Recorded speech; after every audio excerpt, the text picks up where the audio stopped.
take a look at specific contracts for both of these.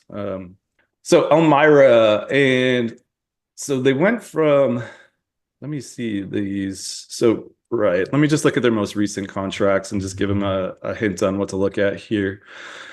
So they went from 0 contracts to all of a sudden having a bunch of contracts, and that could be a data error. It's hard to believe it went from 0 to 9, but maybe they did. I don't know.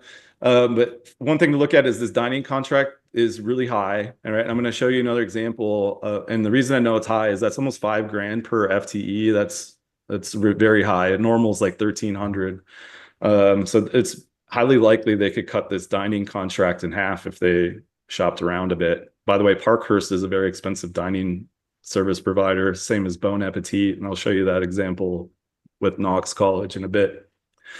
But here's another one, transportation, 300K. It's not a huge contract, but I mean, everything's going to add up for this school. And again, EAB, 610,000. You saw their enrollments is cratering, right?